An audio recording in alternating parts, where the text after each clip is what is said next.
The fire took everything in one night. The couch I bought after my first promotion. The cedar chest my grandmother gave me when I turned 18. The framed photo of my deployment unit. The stack of letters from patients' families I kept in a shoebox under my bed. All of it gone before 3 a.m. I stood barefoot in the parking lot of my apartment complex watching smoke curl into the winter sky while the fire trucks sprayed what was left of my life.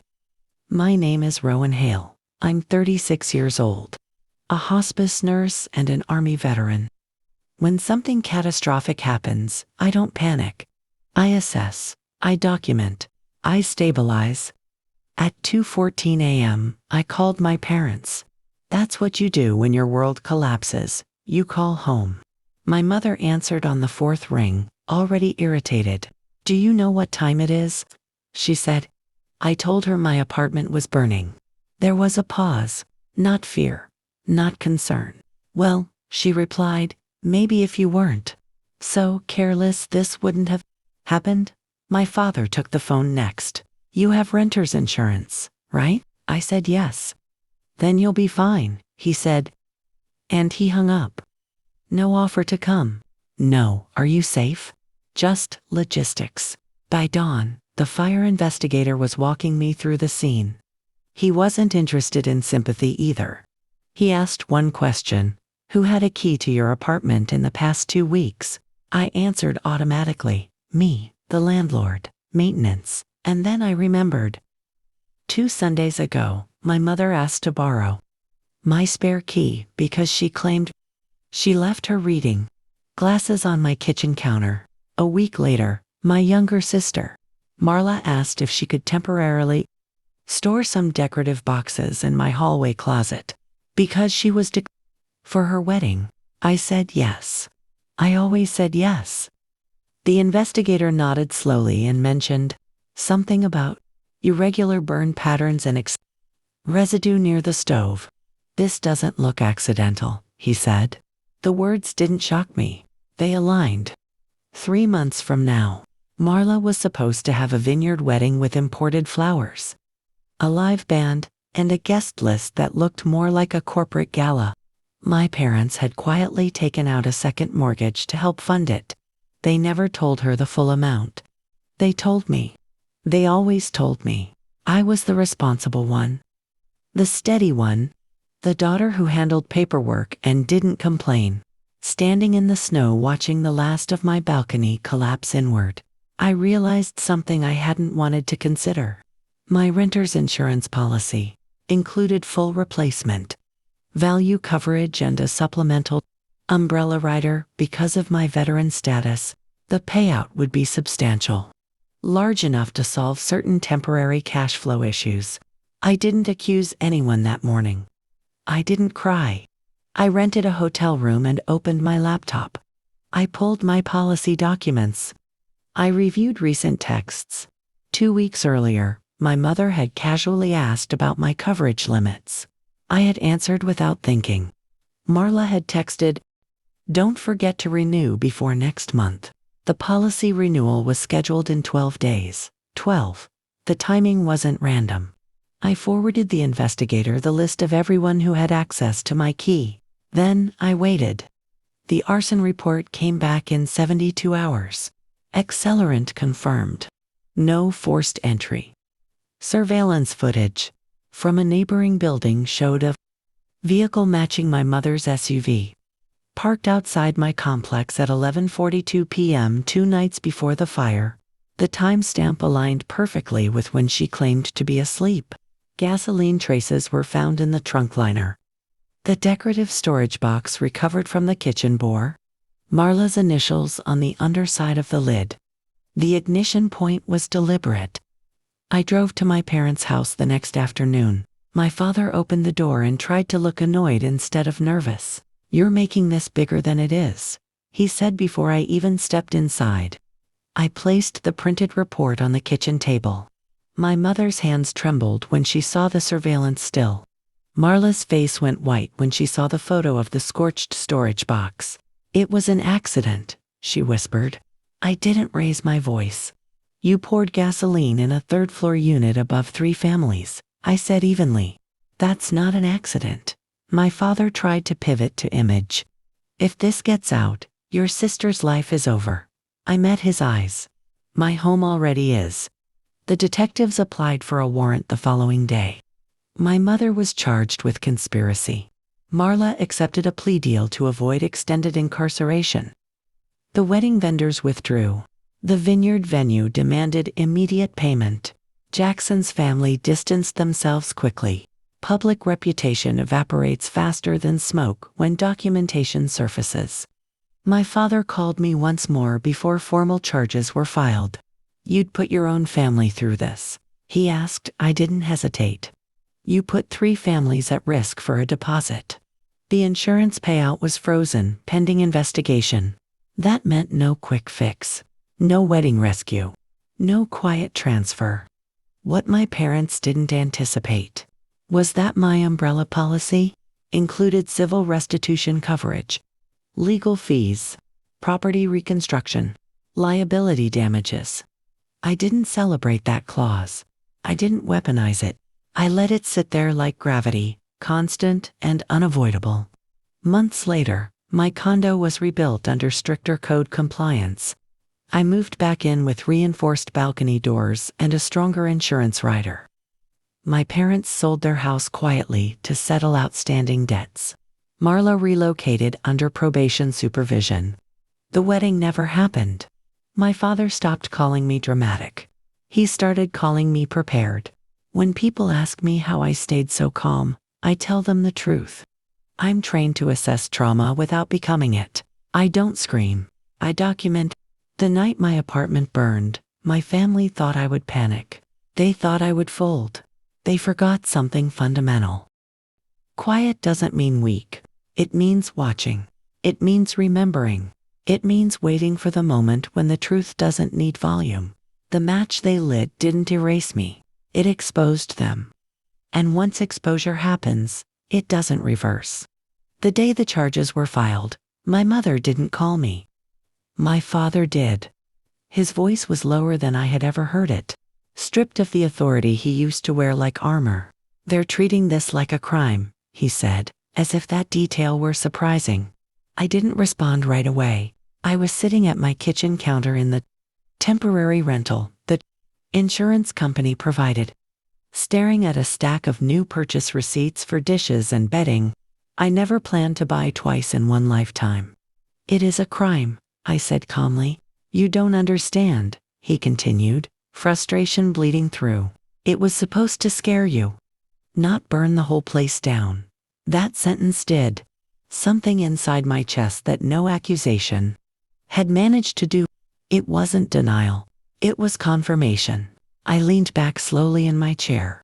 Scare me? I asked. Silence. Then, we just needed leverage. The insurance money would have fixed everything. There it was. Not an accident. Not carelessness. Strategy. I ended the call without raising my voice. I didn't need to. The confession was partial, but it was enough. I forwarded the recording to my attorney, not out of spite, out of clarity, because once someone tells you their motive, you don't pretend you didn't hear it. Over the next week, the legal process moved with slow, inevitable weight. My mother's arraignment was scheduled. Marla's plea negotiation began. The local news picked up the story in a short, factual segment about intentional, residential fire.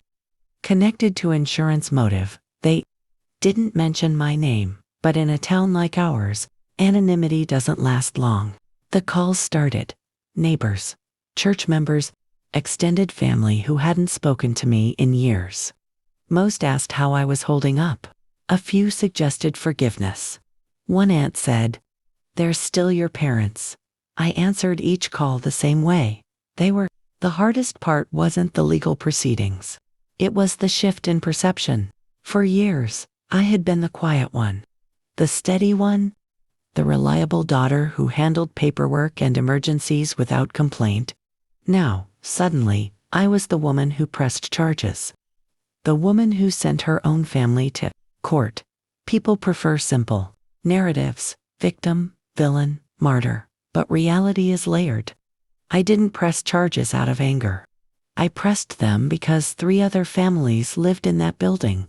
Because gasoline doesn't distinguish between intended damage and collateral consequence. Because if I had stayed silent, someone else could have been hurt next time.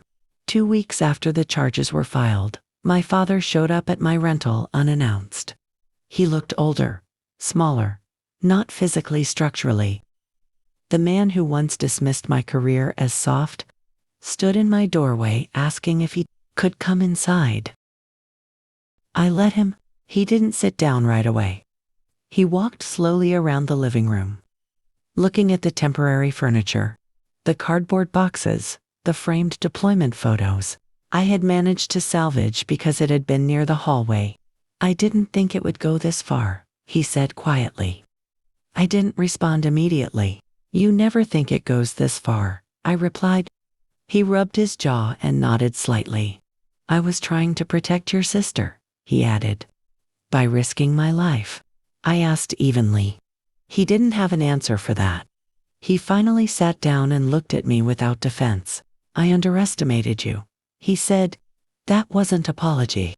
It was admission. You always were the strong one. I let the silence stretch. Strong doesn't mean expendable, I replied. Something in his expression shifted at that. Not anger, not pride, recognition. The house is being sold, he said quietly. To pay legal fees. I nodded once. I already knew. The irony wasn't lost on either of us. They had tried to leverage my insurance payout to fund a wedding. Now they were liquidating their own property to cover consequences. Marla called me that night for the first time since the plea agreement. Her voice was small, stripped of the confidence she used to carry. I didn't think it would spread, she said. I thought it would just be smoke damage. I closed my eyes briefly. You poured gasoline inside an occupied building, I said calmly. That's not smoke damage, she cried. She said she felt pressure. She said Mom told her it was the only way to save face. I listened. Not to comfort, to understand. You chose it, I said gently. She didn't argue. The condo reconstruction began a month later. I visited the site once, standing in a hard hat while contractors replaced beams and rewired the kitchen. The smell of new wood and drywall dust filled the air. It felt strange watching something destroyed because of betrayal slowly rebuilt through documentation. My insurance payout covered not just repairs, but relocation expenses, therapy sessions, and legal costs. The system worked because I followed it, because I didn't yell, because I documented. The final court hearing came and went, quietly. Probation, restitution, mandatory financial counseling, no prison time. Some people thought I should have pushed for harsher penalties. I didn't. Punishment wasn't the goal. Accountability was. My father approached me outside the courthouse afterward. You could have destroyed us, he said. You destroyed yourselves, I replied softly. He nodded. For the first time, he didn't argue. Months later, I moved back into my rebuilt condo. The walls were freshly painted. The balcony doors reinforced. The kitchen redesigned slightly because I decided I deserved better than a copy of what had burned. I updated my will again, changed beneficiaries, adjusted access permissions. Boundaries aren't about revenge. They're about architecture, and architecture requires reinforcement after collapse. People sometimes ask if I ever forgave them. Forgiveness is private. Documentation is public. I chose documentation. The fire took everything in one night. But what it exposed, that lasts longer than flames. The fire had burned down my apartment. But what it burned away more completely was illusion. 3 months after the court hearings ended, the headlines had faded and the town moved on to fresher gossip. But my life had not returned to what it was. It couldn't. I had rebuilt walls and replaced furniture. But something fundamental inside me had shifted permanently. The day I moved back into the condo, I walked through the new front door slowly, fingertips grazing the reinforced frame, breathing in the scent of fresh paint and drywall dust. The contractors had done excellent work. The space looked cleaner, stronger, almost upgraded, but the part that mattered wasn't visible. It was the absence of Naveed. I no longer assumed safety simply because I was related to someone. I no longer equated blood with protection. That recalibration was heavier than any piece of furniture I carried upstairs. My parents downsized within weeks of the restitution agreement. The house where I had grown up went on the market quietly. The for sale sign planted in the yard without ceremony. My mother told neighbors they were simplifying. No one mentioned legal fees. No one mentioned the second mortgage they had taken to fund a wedding that never happened. The Vineyard venue sent back a partial refund. The band kept the deposit. Marla's fiancé called off the engagement 2 months after the plea deal was finalized. He cited stress. In reality, his parents wanted distance from liability. My sister moved into a small rental on the other side of town under probation supervision. She avoided public spaces for a while. Not because people confronted her, because she couldn't confront herself. My father began attending mandatory financial counseling sessions. As part of the court's recommendation, I know this because one afternoon he called me from the parking lot outside the counselor's office. They're explaining risk assessment like, "I've never heard it before," he said quietly. There was no sarcasm in his voice. No dismissal. Just observation. "They're teaching me what you tried to," he added. That sentence stayed with me longer than any apology. For years, he had confused control with competence. Now he was learning the difference from a stranger in a rented office building. We did not immediately repair our relationship. That would have been unrealistic. Instead, we built something narrower and more honest. Structured visits. Clear boundaries. Conversations without performance. The first time my father came to my rebuilt condo after the reconstruction was finished, he stood in the doorway longer than necessary. He looked around slowly, taking in the reinforced beams, the upgraded fixtures, the absence of the scorch marks that once marked the kitchen floor. "It looks stronger," he said. I nodded. "It is." He stepped inside carefully, like someone entering a museum of his own mistakes. He didn't offer advice. He didn't criticize layout choices. He simply stood there absorbing the fact that the place he had once helped destroy now stood without him, stabilizing it. Marla called me one evening 6 months after sentencing. Her voice was quieter than I had ever heard it. "I didn't think it would hurt anyone," she said. I didn't raise my voice. It almost did. She was silent for a long time. "I was scared," she admitted. "About the wedding, about Dad, about everything falling apart. Fear is not justification, but it is explanation." I listened. Not to absolve her. To understand the pattern. "You chose the fastest solution," I said gently. "Fast solutions usually burn the longest." She didn't argue. She asked if we could meet for coffee. I agreed, cautiously.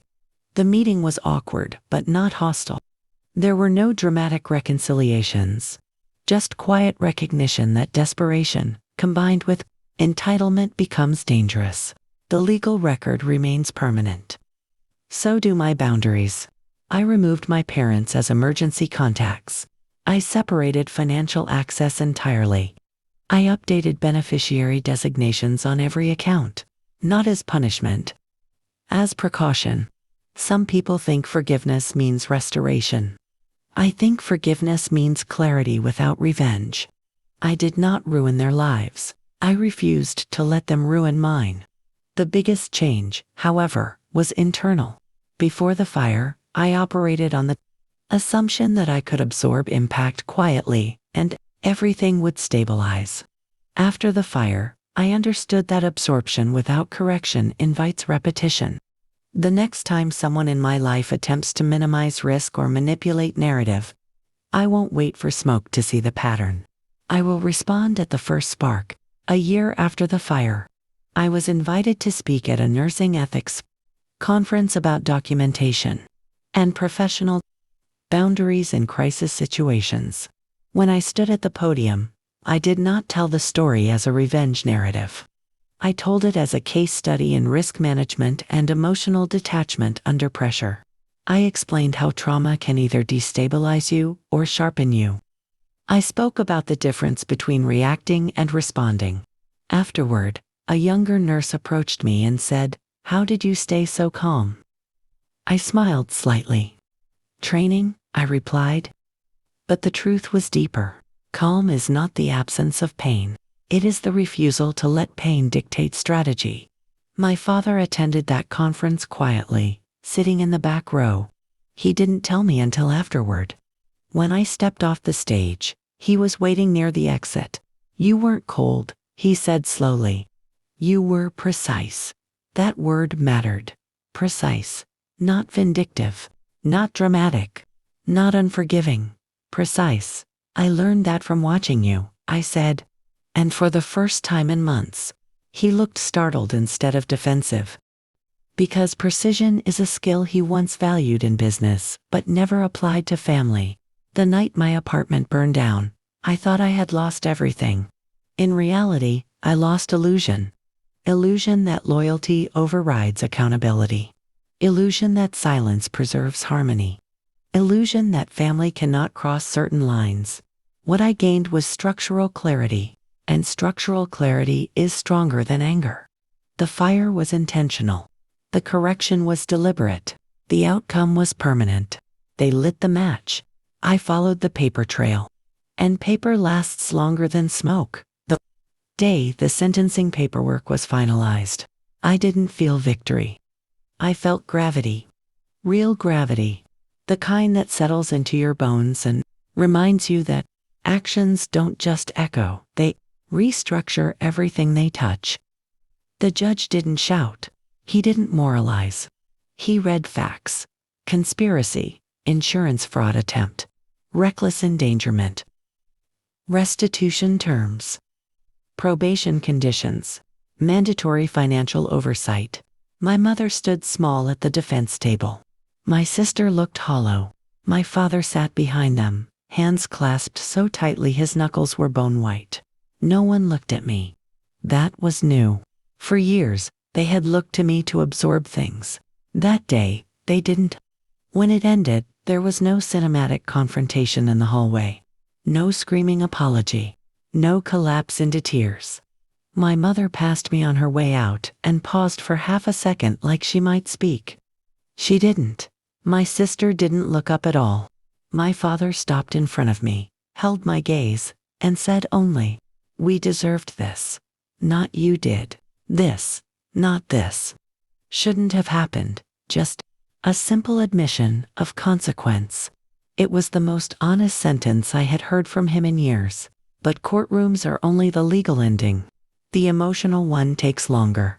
3 weeks after sentencing, my insurance company finalized the reconstruction. I had the option to relocate permanently, sell the unit at market value, and walk away. Many people advised me to start fresh, they said. Why rebuild where it burned? But I didn't want to run from the site of correction. I wanted to inhabit it. So I chose to rebuild. Not replicate, rebuild. The new contractor reinforced the balcony beams, replaced wiring entirely, installed a modern suppression system. I redesigned the kitchen layout completely. The new floors were darker. The lighting warmer. I removed the narrow hallway shelf where my box once sat and replaced it with nothing. Space, clean lines, no clutter, no borrowed keys. The day I walked through the finished condo for the first time, it didn't feel haunted. It felt resolved. The most surprising part wasn't the house. It was the silence. For the first time in my life, there were no family crises arriving in waves, no emergency calls about overdue bills, no quiet requests to just review this document quickly. The Absence of dependency felt unnatural at first. I had built my identity around being the stabilizer, the quiet backbone. When that role dissolved, I had to sit with who I was without it. And I was still steady. My father began attending financial ethics counseling twice a week. I know because one afternoon he called me from the parking lot outside the office and said, "They asked me why I thought I could fix everything later." His voice wasn't defensive. It was reflective. I didn't know what to say, he admitted. I did, but I let him reach it himself. A week later, he called again and said, "I thought if I kept things looking stable." They were stable. That sentence mattered, because illusion had been the foundation of his decisions. Marla's probation required employment verification and financial accountability reporting. She took a job at a small marketing agency across town. It wasn't glamorous. It wasn't wedding planner adjacent. It was structured. The first time we met for coffee, months after everything settled, she didn't bring up the fire. She asked me about work, real work, the hospice ward, end-of-life care, documentation standards. She listened instead of waiting to redirect. When she finally addressed it, her voice was small. "I didn't think you'd actually follow through." That was the truth. She had expected me to stay silent again, to absorb, to smooth. "That's the problem," I replied calmly. "You thought I wouldn't." She nodded once. Not defensive, just aware. My mother didn't call for weeks after sentencing. When she finally did, it wasn't to defend herself. It was to ask how to set up automated bill payments. I guided her through the process without commentary, not because I was soft, because I was finished proving anything. 6 months later, something unexpected happened. My father asked to come see the rebuilt condo. He arrived on a Saturday afternoon with no gifts, no pastries, no pretense. He stood in the doorway for a long moment before stepping inside. He didn't comment on the paint color. He didn't critique the layout. He just walked slowly through each room like he was mapping the damage in reverse. When he reached the kitchen, he ran his hand lightly across the new counter. "Stronger," he said quietly. "Yes," I replied. He looked at me then. "So are you." There are apologies that arrive loud and desperate, and there are apologies that arrive embedded in behavior. He never asked me to drop the charges. He never accused me again. He never referenced the fire as an accident. Instead, he adjusted. He began referring to my work with a precision he once reserved for his own. He told a neighbor once, "She documents everything." That saved her. It was subtle, but it was real. 1 year after the fire, I was invited to speak at a national hospice ethics conference about crisis documentation and boundary enforcement. In personal and professional overlap, I stood at a podium in a hotel ballroom in Chicago and told the story clinically, not as revenge, not as drama, but as structural failure and response. I explained how emotional manipulation often hides behind urgency, how documentation protects not just assets, but identity. After the session, a woman in the back row approached me with tears in her eyes and said, "I've been absorbing my family's chaos for 10 years. I didn't realize I could stop." That was the moment I understood the scale of what had shifted. The fire wasn't the story. The correction was. My father attended that conference quietly. He didn't tell me until afterward. He waited near the exit until most people had left. "You weren't cold," he said. "You were exact." I nodded. Exact keeps people safe. He understood that now.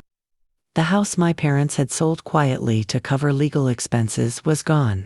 They moved into a smaller condo near my mother's church. It suited them. Less maintenance, fewer illusions to maintain.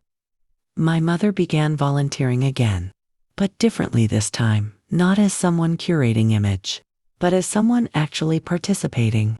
The difference is subtle but visible if you know how to look. Marla's engagement never recovered. Jackson's family cut ties entirely. She didn't speak of him again. Sometimes consequences close doors permanently. Sometimes they close illusions. 2 years after the fire, I hosted Thanksgiving in my rebuilt condo. Not as a test. Not as a spectacle. Just because I wanted to. My parents arrived early. My father brought wine.